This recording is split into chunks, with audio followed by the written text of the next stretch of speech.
The Senate chamber was packed. Every seat taken, every lens focused. Not for a bill, not for war, for something far stranger.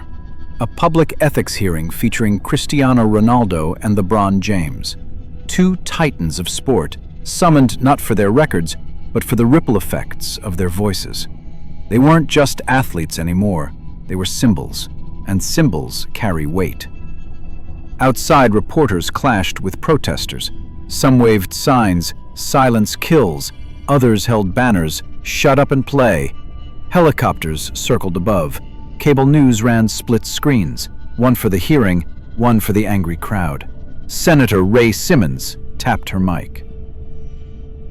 "This committee is not here to judge talent. We're here to question influence. When does inspiration become indoctrination?" She looked first to LeBron. "Mr. James, you may begin." LeBron adjusted his collar, his voice calm but firm.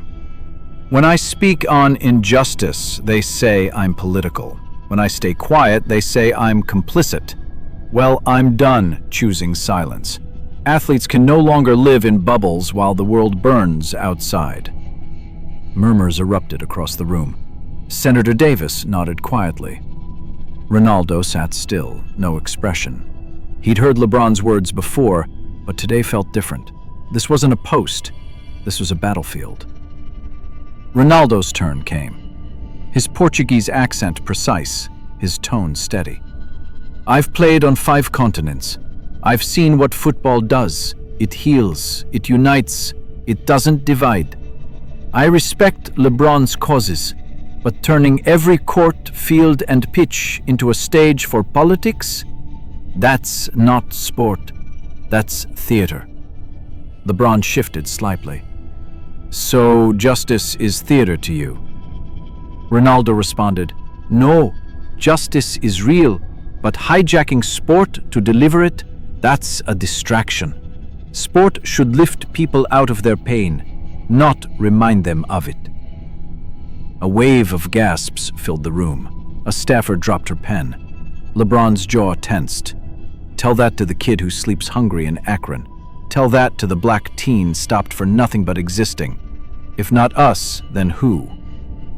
Cristiano leaned forward. "We're athletes, not messiahs. The more we pretend otherwise, the more we build egos, not solutions." Senator Simmons interjected, but too late. The room had already split. Liberal commentators clapped silently. Conservatives scribbled notes. A woman in the back cried quietly. CNN pushed a breaking banner.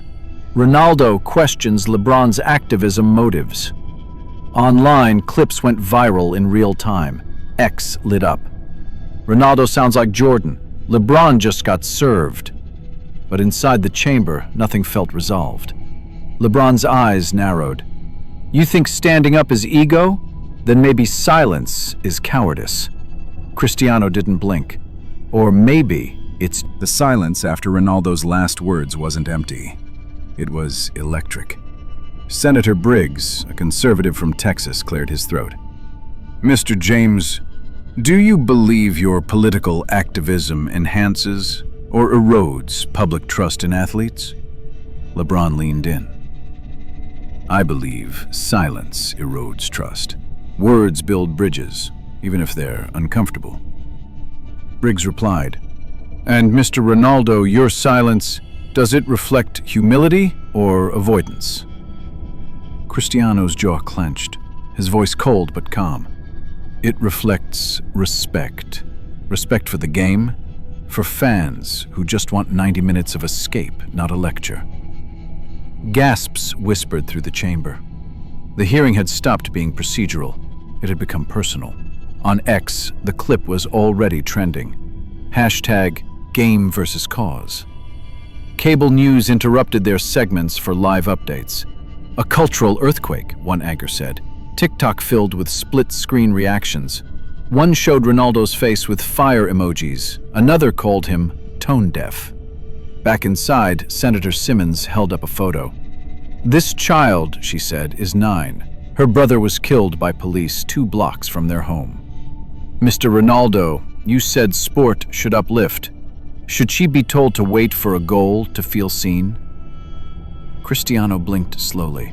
In his mind, he saw Lisbon's streets where he trained barefoot. The poverty, the hunger, the silence. I say give her both. Let her grieve and let her dream, but don't burden her with our politics. LeBron sat forward. That's where we differ. To me, cause and dream aren't enemies, they're twins. One feeds the other. Senators murmured. A journalist in the back tweeted, "Chamber split, heat rising." A CNN crawl read, "Ronaldo versus LeBron, collision over justice." In the hallway, former athletes gathered. Megan Rapinoe crossed her arms. Took them long enough to call it out. Charles Barkley smirked, and they thought I was loud. Inside, the tension cracked like ice. LeBron's voice sharpened. You know what privilege is? Thinking the world pauses when the whistle blows. Cristiano replied, voice lower now. And arrogance is believing every platform belongs to your pain. A collective gasp filled the room. A young aide mouthed, "He didn't." He did. Senator Briggs raised a hand. "Gentlemen, save the scoring for the field." But Simmons spoke over him. "Let them continue. This isn't about touchdowns anymore, it's about legacy." Cristiano stood, not fully, but enough to command space. "I didn't come here to be a villain. I came to defend the game that saved my life. I trained in silence, endured mockery, played through bombs and blackout nights. I don't need hashtags to prove my worth." LeBron met his eyes. "And I don't need silence to honor mine. I've seen 2 courts in my life, one with hoops." The final hour of the hearing didn't feel like a hearing anymore. It felt like history. Lights burned hotter, cameras moved closer.